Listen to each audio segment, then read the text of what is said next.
Now, may I invite Professor Lawrence Lau, President of the Chinese University of Hong Kong, to give his welcoming address.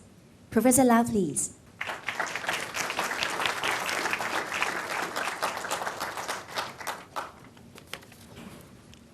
Professor Rowen, Mrs. Rowen, distinguished guests, colleagues, ladies and gentlemen.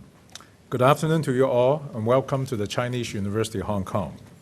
Today, we are most honored and privileged to have with us as our distinguished speaker, Professor Henry Rowen, Senior Fellow at the Hoover Institution, Stanford University, and co-director of the Stanford Program on Regions of Innovation and Entrepreneurship, and also Professor of Public Policy and Management Emeritus at the Stanford's Graduate School of Business, and Senior Fellow Emeritus of the Walter Shorenstein Asia Pacific Research Center, also at Stanford.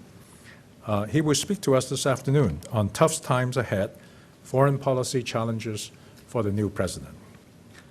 Born in Boston, Professor Rowen completed his undergraduate studies at the Massachusetts Institute of Technology in 1949 and received his master's degree in economics from the University of Oxford in 1955.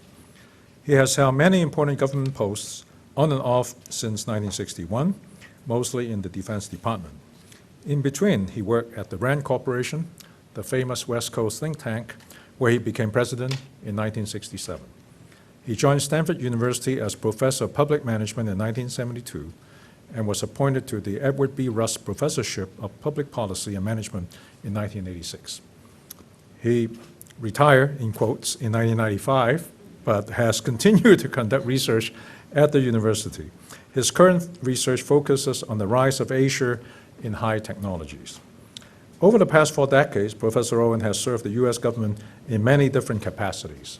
He was the Deputy Assistant Secretary of Defense for International Security Affairs from 1961 to 1964, Assistant Director of the U.S. Bureau of the Budget from 1965 to 1966, and Assistant Secretary of Defense for International Security Affairs from 1989 to 1991.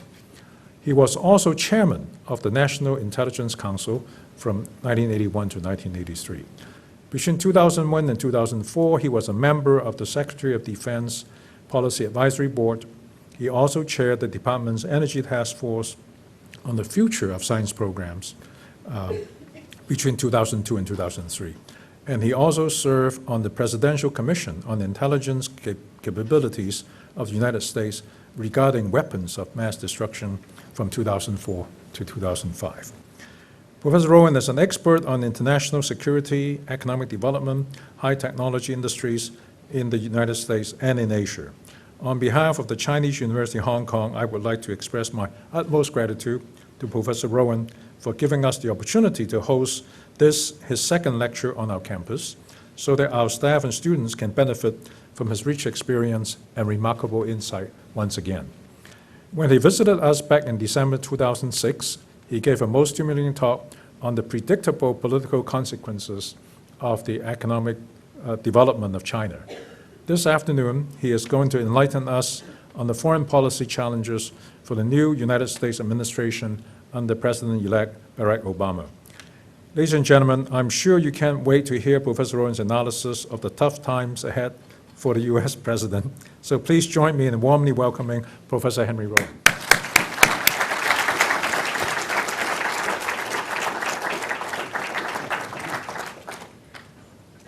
Thank you, Professor Lau. A very nice, warm introduction.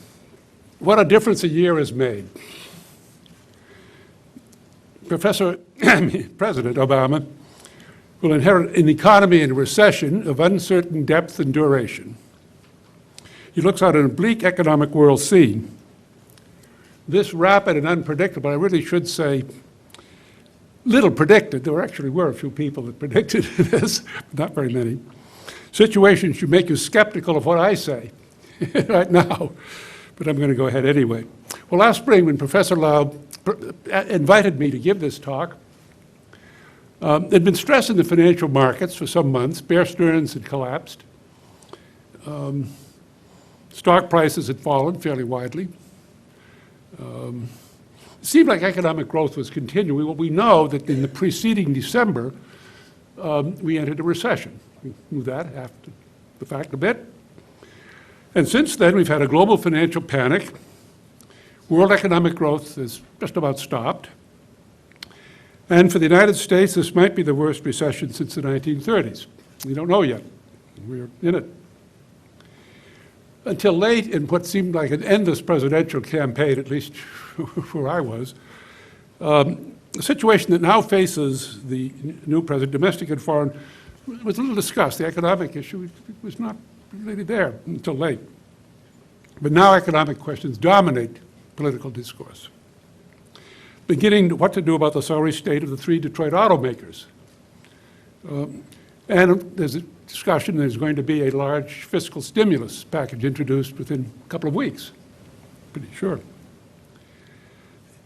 Economics will be prominent in discussions of foreign affairs, they have to be, along with several wars and possibly new and dangerous developments.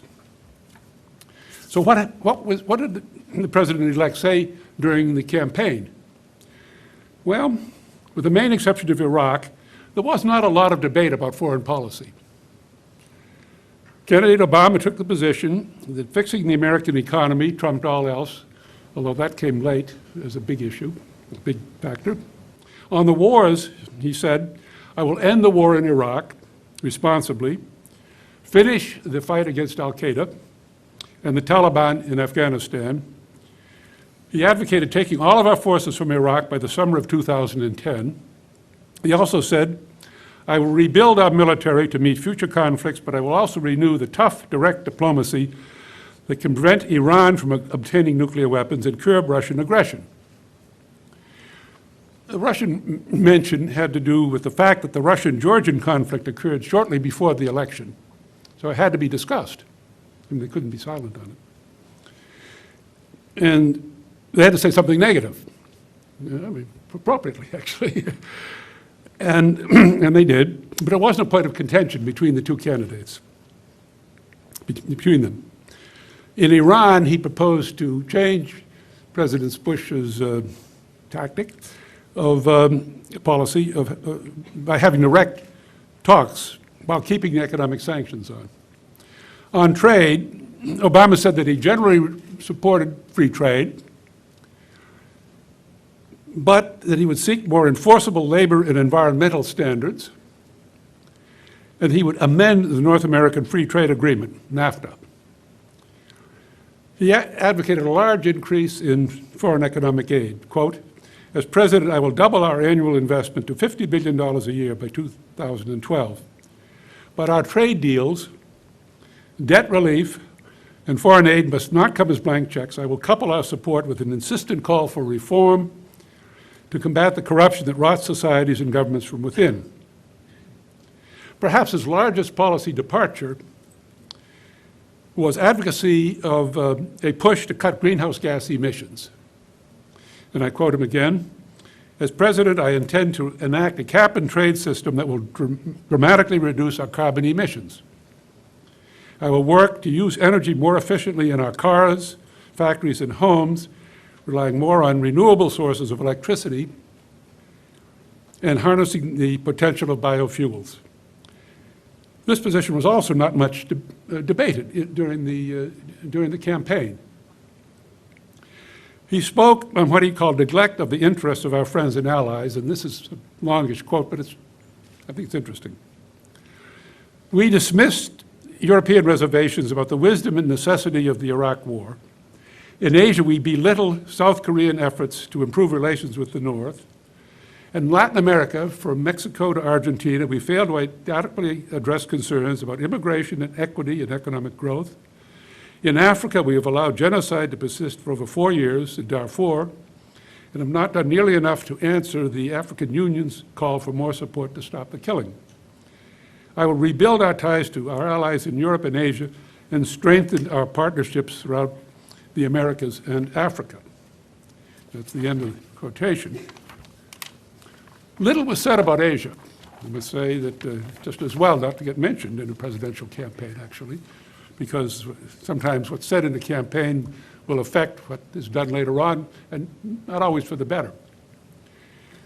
Obama advocated an international framework beyond bilateral agreements, occasional summits, and ad hoc arrangements such as the six-party talks on North Korea.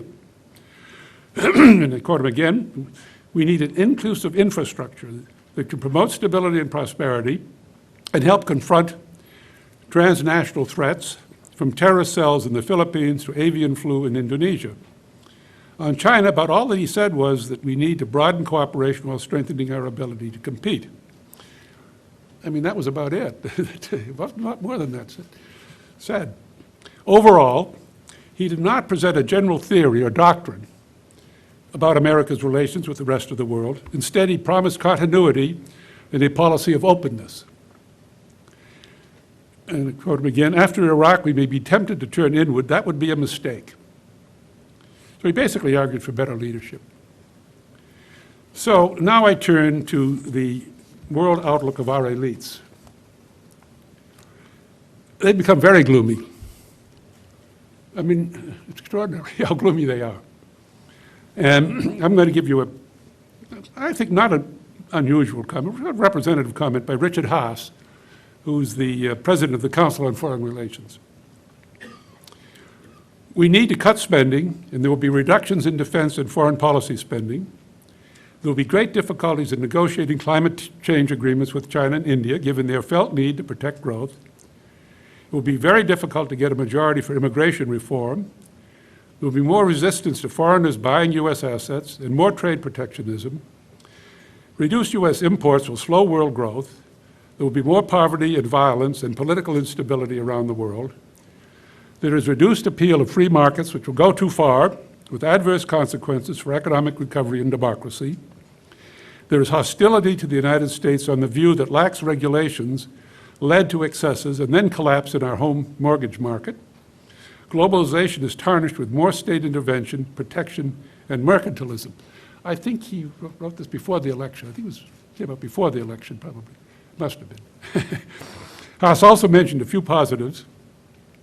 "The oil price has come down, and this has hurt some unfriendly governments, notably Iran, Venezuela, and Russia. He is most encouraged by Iran, which is in financial trouble, as being more open to diplomacy." Well, why are these people gloomy? Well, there's some historical basis for this. Hard times can produce bad policies. The classic case is from 1930, thereabouts. As the Great Depression was taking hold, the United States increased import tariffs, which naturally led to retaliation by other governments. And that, plus the economic collapse itself, caused world trade to fall by 2/3 between 1929 and 1934. I mean, that was an incredible disaster. Economic troubles can also spawn political ones. The Great Depression demonstrated this as well.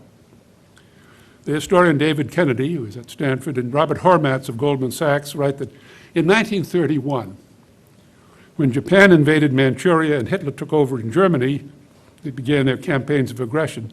The United States, which was in grave economic difficulties, was not seen as a major factor.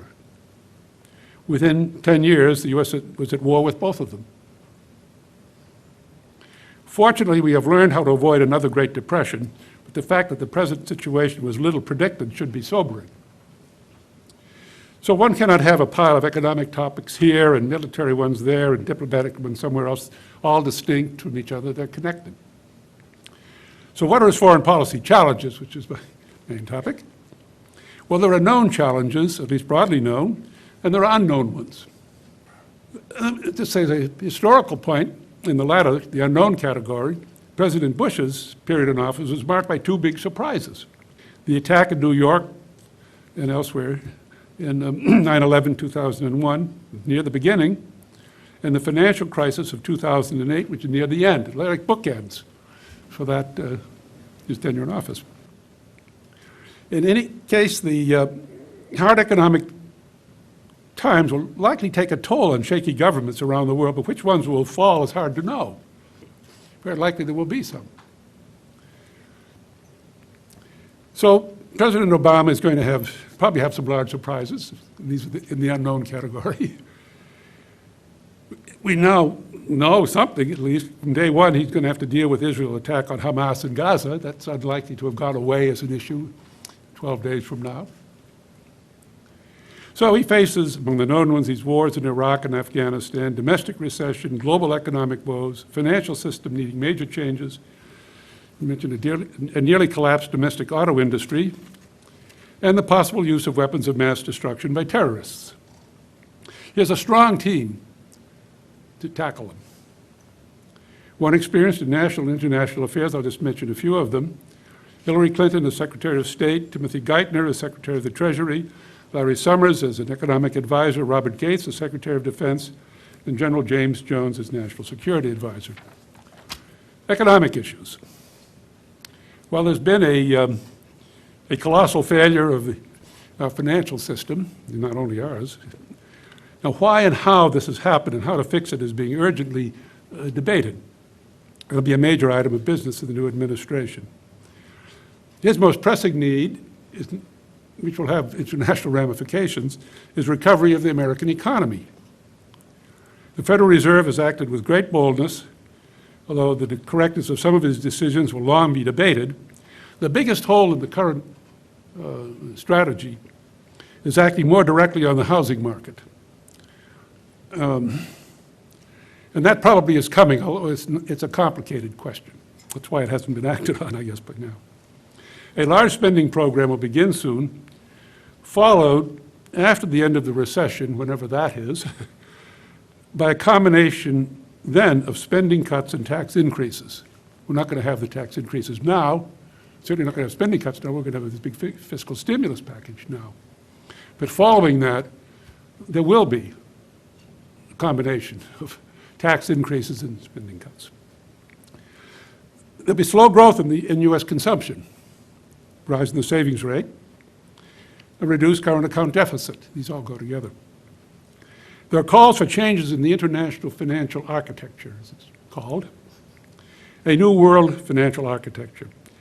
For example, money is moved in a destabilizing way among countries in the euro area.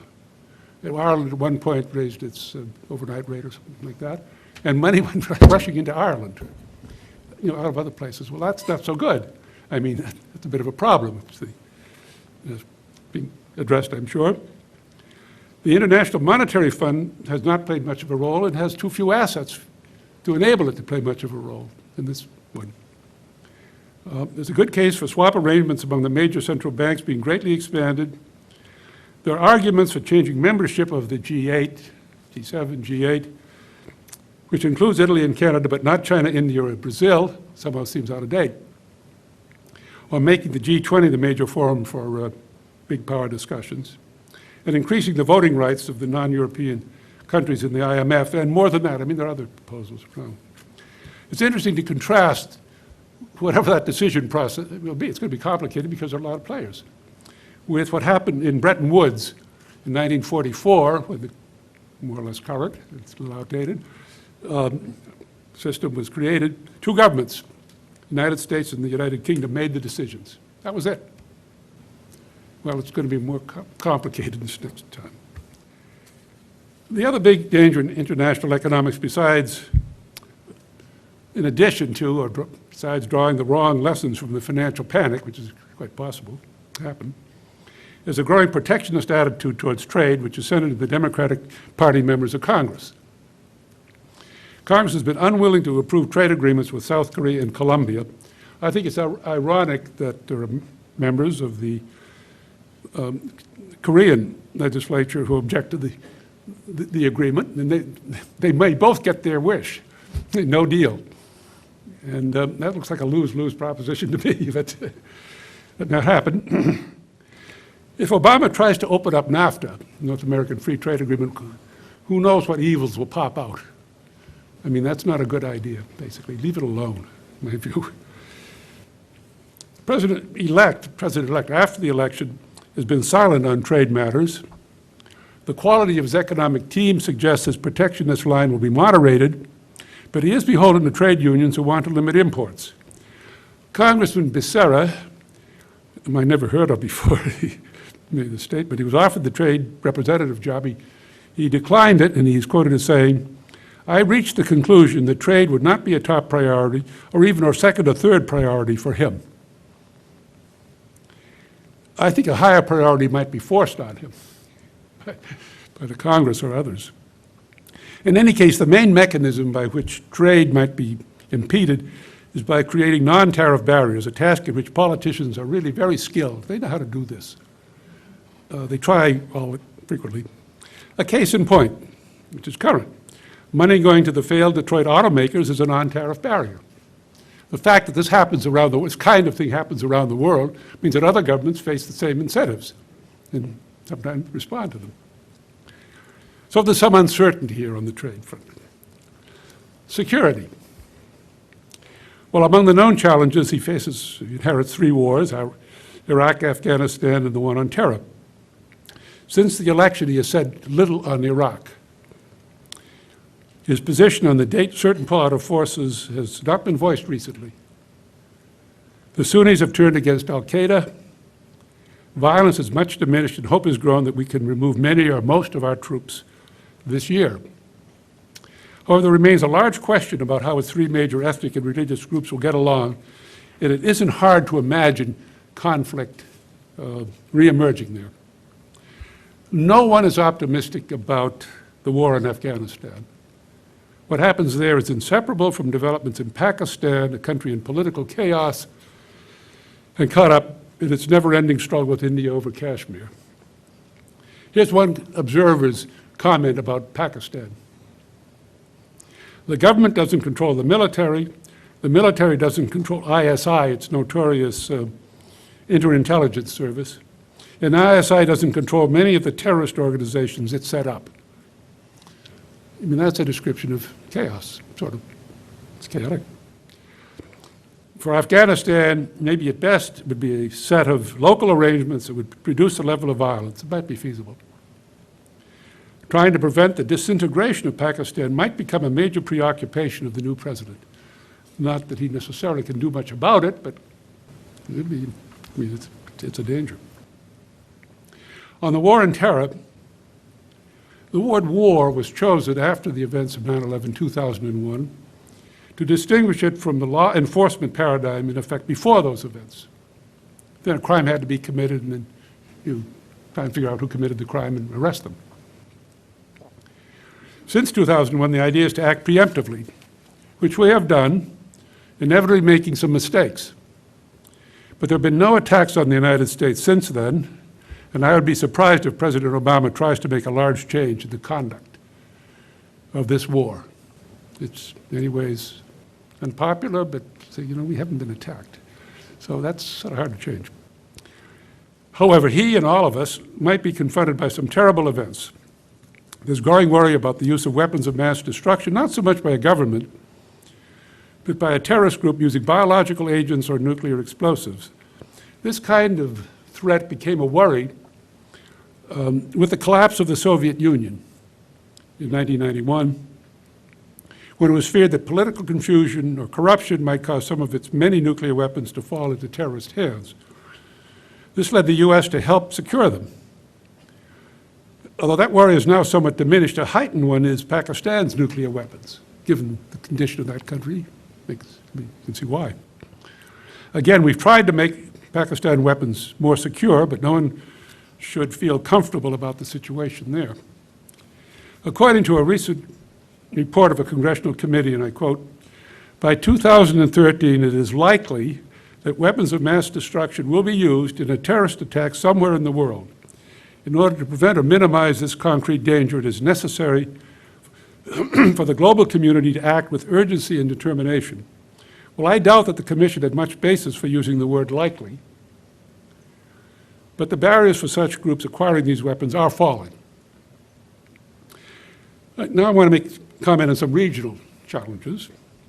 The Middle East is a good place to begin considering the news. It presents a scene of great complexity and hazards. There are 3, I might have missed one here, or at least 3, connected problems: Iran, Syria, and the ever-vexing Israeli-Palestinian one, with the last of these once again in a state of crisis. On Iran, the prospect that a government that supports Islamic radical groups, Hezbollah and Hamas, the prospect that it might soon have nuclear weapons is disturbing. Now, one consequence of the Iranian program is the growing interest of its Arab neighbors, and they're getting nuclear weapons. I mean, this is all not a good development. Big trouble looms here.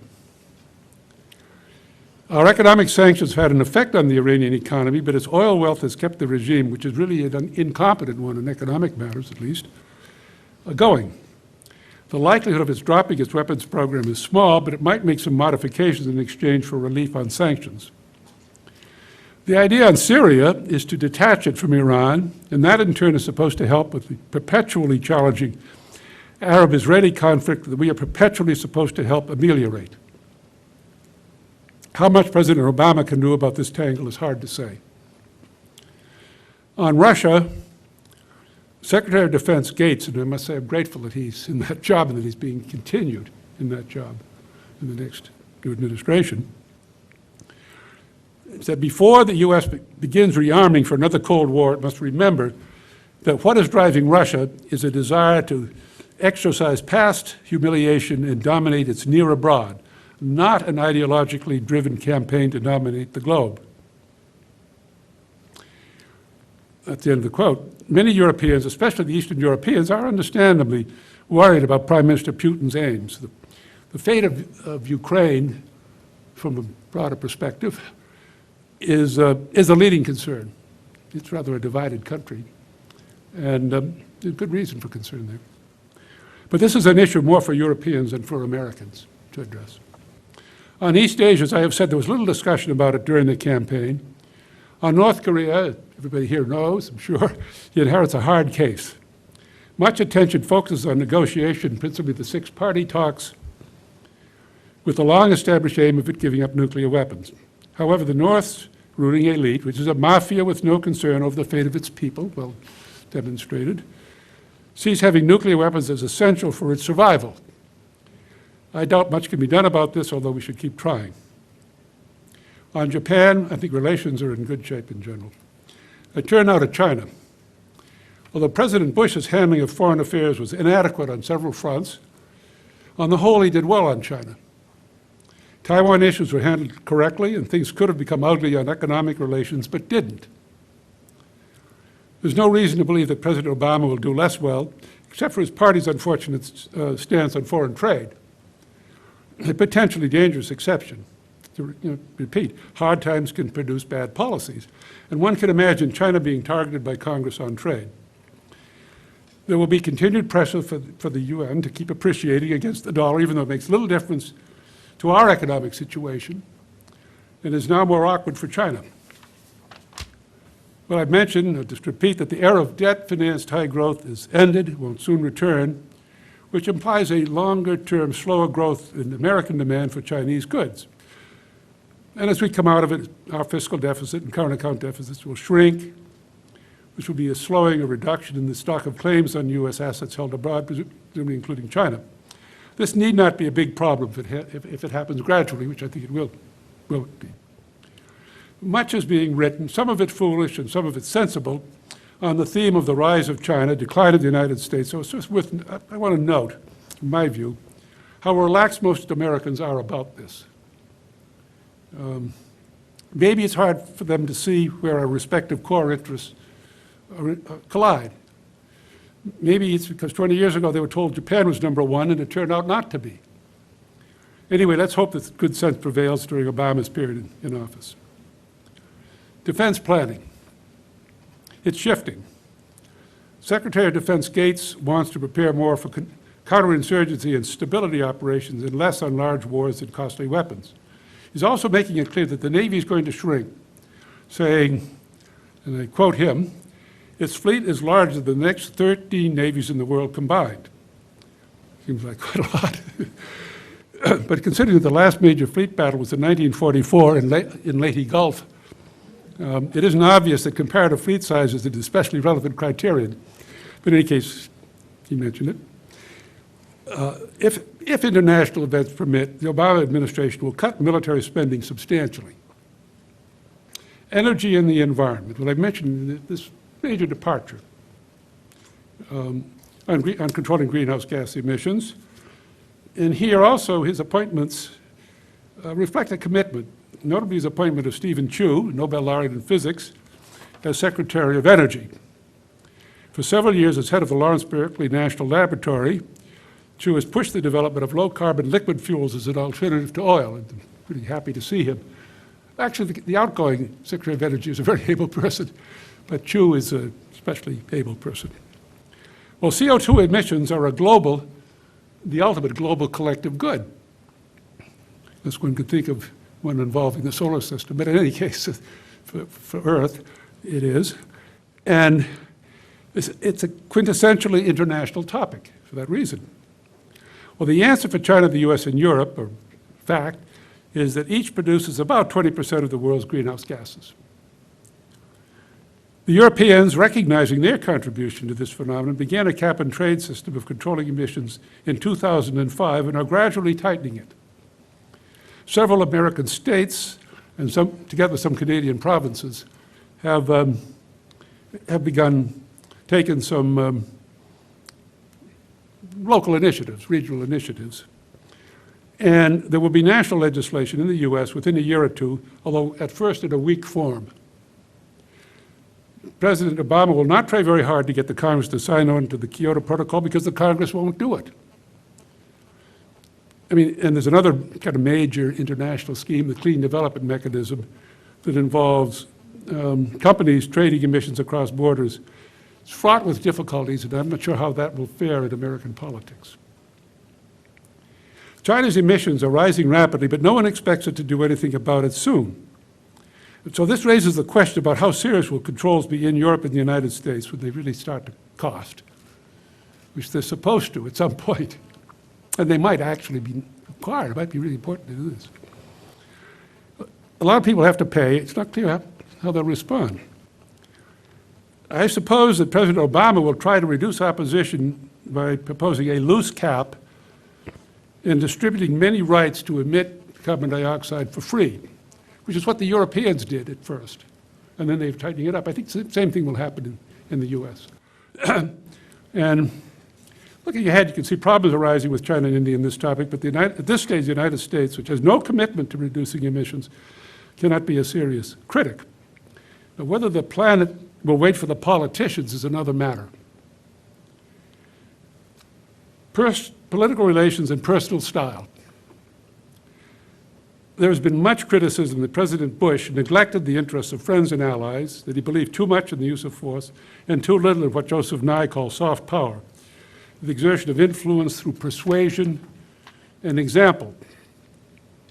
Former National Security President Carter's Zbigniew Brzezinski says, Mr. Obama, quotes, takes office in the middle of a global crisis of confidence in America's capacity to exercise effective leadership in the world. This is a widely shared view within the United States, some other parts of the world. Some of this was based on disagreements with policy, notably in Iraq, and some on style.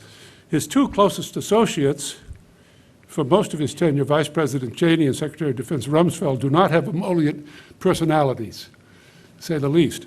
But it's hard to see how much difference this makes in the larger scheme of things. If you believe in realpolitik, it doesn't matter much, but maybe it does matter.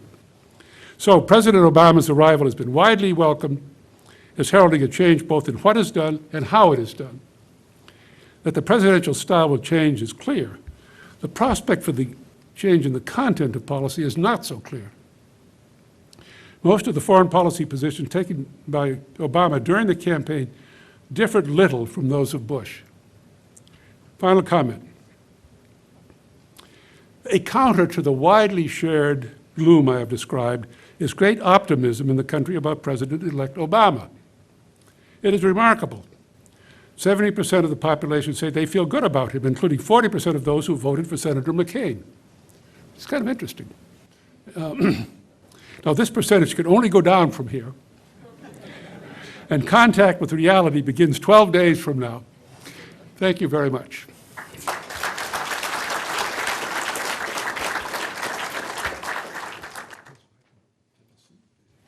Thank you, Professor Rowen, for your most inspiring lecture. Professor Rowen has kindly agreed to take a few questions from the audience. Now, may I invite Professor Lawrence Lau to conduct the Q&A section, please?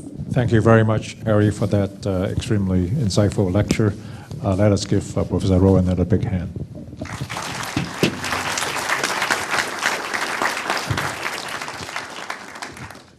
The floor is now open for questions. The ground rules are you just identify yourself and try to make the question reasonably concise. Okay? All right. Don't make a speech. All right. Okay, lady over there.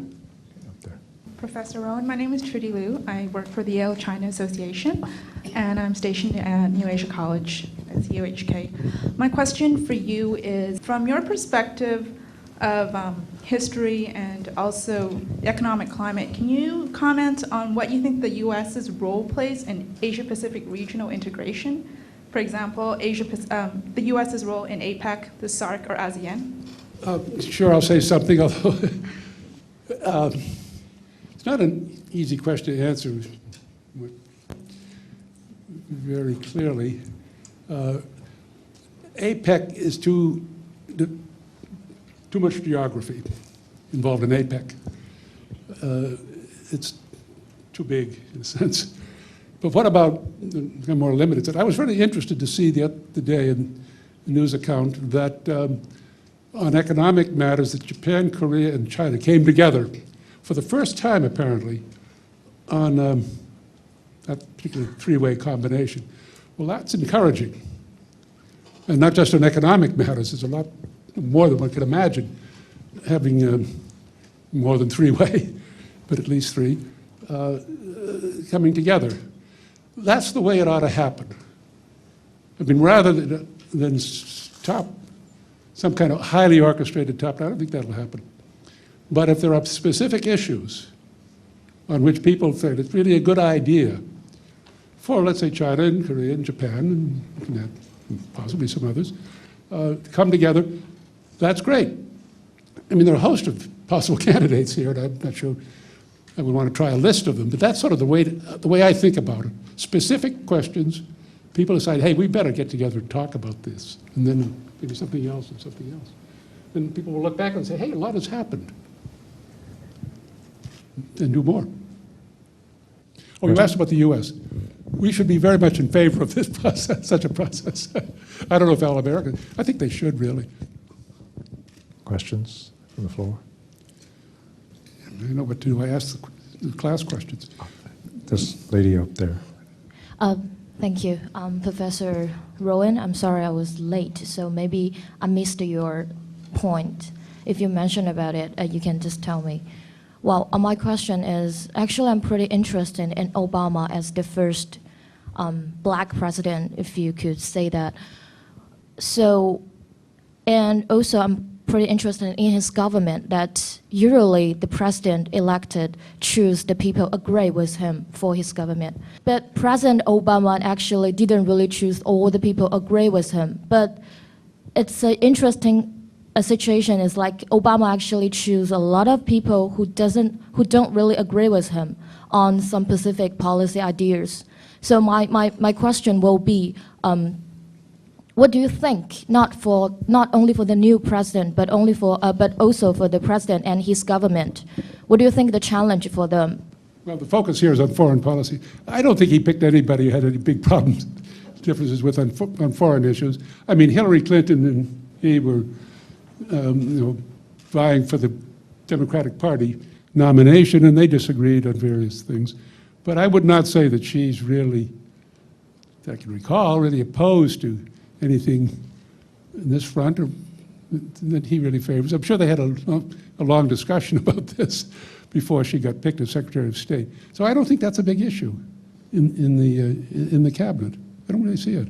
But there are actually quite a lot of people disputed about this issue in the U.S. So do you think that will actually affect people's, confidence about their new government? Because actually the research about how the support of the new government actually dropped from the beginning after the election. Wait a minute, support for whom? No? For Obama, for think his new so. government, It's- actually dropped a few percentage, Well- yes, after election. There are polls and polls, there are always polls. His cabinet picks have gotten wide acclaim. I would say wide acclaim. Absolutely. I mean, he's widely commended for the excellence of his appointments. So I'm kind of curious as to a lot of polls, and I certainly haven't read them all, so I can't challenge. Some poll might have said this, but I think by and large, he's enormously popular. Ivan Choi from the Government and Public Administration Department. So what would be your advice to the Beijing authorities to deal with the new Obama administration? Well, it's an interesting situation to be put in. The look on it as a really good opportunity. I mean, I think he understands the importance of the relationship between. We have good reason to believe he understands the importance of the relationship and wants to keep it in a good way. And he has advisors who certainly understand this quite well. My guess is he's not given a lot of thought to it because he was, as a senator, he wasn't in the Senate for very long, and then he was a local politician in the state of Illinois before that. So he probably didn't have a lot of exposure to this, and to foreign affairs in general. And he probably has not given a lot of thought to it, but insofar as he has, he probably does see this as very important. So from Beijing's point of view, look on this as an opportunity. Look on his coming as president for a variety of issues as an opportunity to improve on things, which, well, depending what they are, probably is true. So I think they should regard him as a favorable character on the scene. Not that Bush was so bad in terms of China-American relations. Don't have a very positive view of our still president, but on China he was okay. He was better than okay. He was good. Professor, I'm John Charlton, and it's probably late enough in the day that one can get away with the somewhat unfair question. Your background includes service in the Defense Department, among others, and I wondered, in your review of what we're faced with, the new president and his senior advisors and cabinet officers will have to carry out whatever program, whatever reaction to problems has to come up through the institutions of foreign policy. Some have a feeling that there's been a creeping disarray at state, particularly in the Foreign Service. And I wondered if you could, from your own experience on the other side of the street, offer a comment on whether much improvement is possible, and if so, how that might be brought about. It's a good question. You know, I served in the Defense Department on 2 occasions. I always had the view that on foreign and defense policy matters, the State Department should be in the lead. That was not a view that was always shared by others, and I don't mean in a kind of really negative way. It's just that that wasn't the way they behaved frequently. I always had the view it was really very important for the State Department to be a strong organization. And I'm very interested to see that's exactly the view that Secretary of Defense Gates has been expressing. You know, in fact, he's testified, and he's said publicly many times, he would like to see the budget for the State Department greatly increased. He would like to see a great expansion in the Foreign Service. It's a view I really held many years before. And only he's Secretary of Defense, that's more important. You know, I don't know how things are going to shake out in terms of the budget, how the money will get spent, but Gates is there. And my guess is that something like this will happen. Now, this takes time, as you know, to recruit people and to expand and so on. But if things don't go off the rails somehow, I think that will happen. There will be more. I think that Hillary Clinton's a strong person. And so she will help in that regard. So I think the prospect's pretty good for the State Department, but it's going to take quite a while to make a big change, as you know. Oh, okay. Okay, please. Good afternoon. I'm Consul General for India, Ralte. I'd just like to follow up on that question. Whether it's going to be the diplomats or, as you alluded, the new international financial or monetary order, what do you think is going to play a greater role in the international relations during the new president's time? I don't think I mentioned a new military order. Monetary. Oh, I'm sorry, I misunderstood you. Monetary. Well, some of these things are going to have to happen in parallel. I mean, the world is not going to stop while there's another Bretton Woods type agreement. It's not, things are going to keep happening, so things will go along in parallel. Some of these things, I imagine the Euro people are addressing some of these already. I assume that this is happening, the ones internal to it. And there are going to have to be, discussions and negotiations about other changes. This has to happen. But the world won't stop still while this goes on. And the things I mentioned in the Middle East and elsewhere are going to be going, whatever it is, they're going to be taking place while it's out. So it's not a matter of which is more important. This is all going to be happening. Changes in the international financial system. Some things are certainly going to be happening in politics and conflict at various places, so in the unknown category. So it all goes on at the same time. So it's not a matter of this or that, it's all, well, not everything, but it's several things that are important going on at the same time.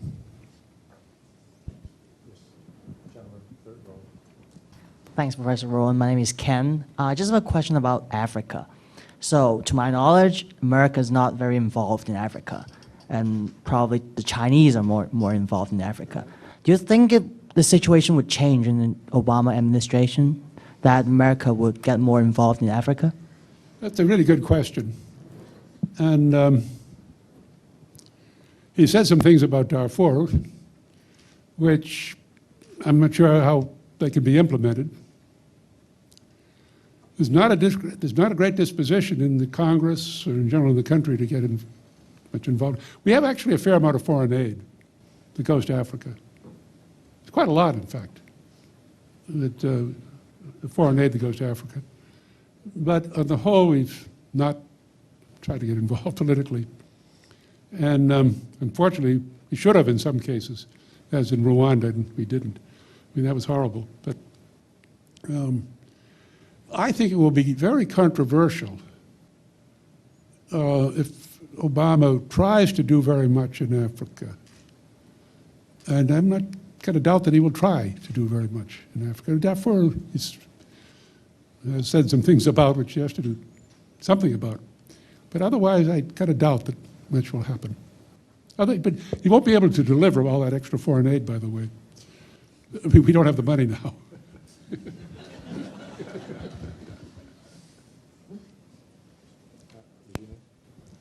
Harry, I wonder if you could share with us your thoughts on which way the U.S. dollar would go.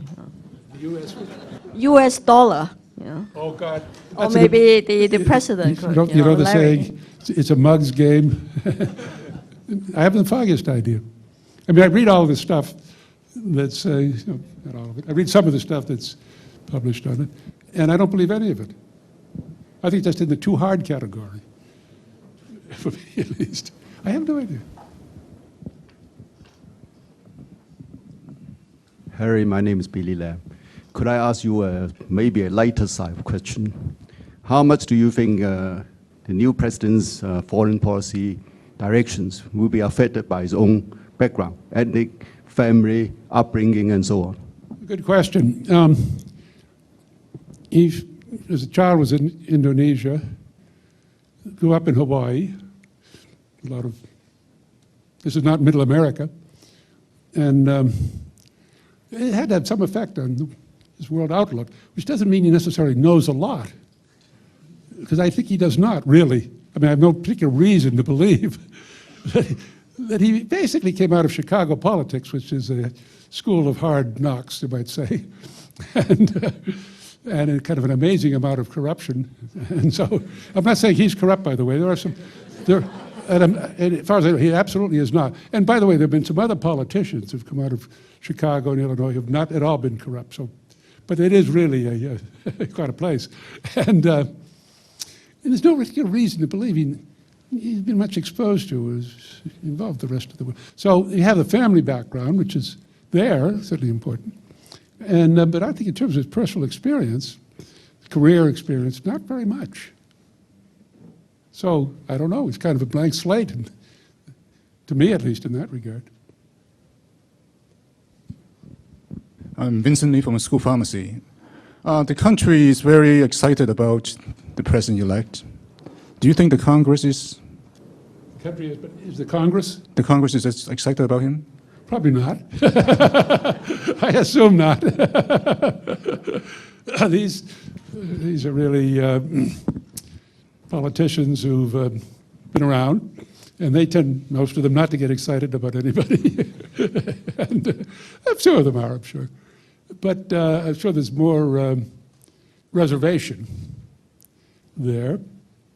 I mean, one of the things that will happen quite predictably, and I don't know how serious it will be differences between the president and his own party in the Congress. The Democrats have a majority, both houses, and you can tell that pretty soon there are going to be some serious divisions that occur between the president and his party. Not to mention, well, he may actually, some of these issues, have more Republicans on his side, given his team. On some issues, I would have a hunch that he will have more Republicans with him than Democrats, maybe. So that's where it's going to be. Interesting question. One last question. Professor Rowen, Roger Tupper. President Obama, or President-elect Obama, should I say, is a relatively young and fresh politician on the scene. Do you think that he may be put under challenge or test by one of the more veteran world politicians? I'm thinking more about Kim Jong-il, who might think that he can test him out in the early days. Thank you. Yeah, that's a good item of speculation, and it's out there floating around as a thought. Don't know really. I mean, he has an experience. I mean, he true doesn't have a lot of experience. Certainly has an experienced team. I mean, a very experienced team. And if somebody has a notion that, well, this guy is sort of naive and doesn't know quite how to respond, take a look at the team. And maybe they might think again, but that's really a good idea. I'm not saying it won't happen, and it's kind of hard to know, that sort of thing. We don't know. But one in that sort of situation should really look at the team. Maybe I can ask the last question. You mentioned this possible disagreement between the President-elect Obama and possibly his own party in Congress. I do have one question. You see, President Bush has basically passed the buck about the autos to him, right? And that would be one of the first things that President Obama would have to handle as president. How do you think it would go? Well, part of the answer I give is what happens to the economy. You know, if the economy, I mean, these companies, I mean, all of them, I mean, Honda sales and Toyota sales in the United States have also declined enormously. But the Detroit companies are very weak. If the economy goes down more, and stays down for a long time, those companies are really, I mean, just dire shape. They're dire shape today, but it won't get better.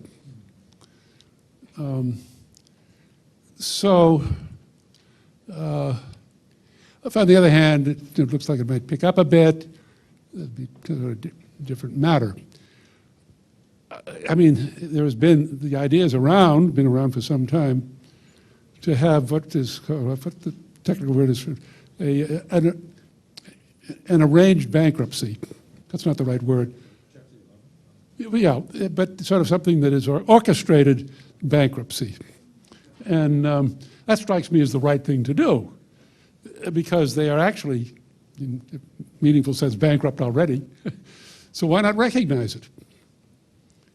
And then take some government money, mainly for the workers. The stockholders are wiped out anyway. The bondholders have to be lost a lot. So what's left? Well, there's some people with jobs. So look to the workers to kind of arrange Chapter 11, which will keep the factories operating. And then eventually they come out of Chapter 11. So that would be the right, whether that's the way it'll turn out, I'm not sure. Well, let's give Professor Rowen another big hand. Thank you very much, Harry. Thank you very much, Professor Rowen, Professor Lau.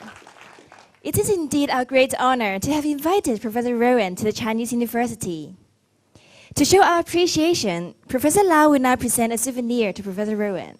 Gentlemen, please. It is a painting of the campus of the Chinese University by internationally acclaimed artist, Director of the Art Academy in Beijing, Wang Mingming, during his stay at the university as an artist in residence. We hope that Professor Rowen will remember us and come to visit us again in the future. Thank you, gentlemen.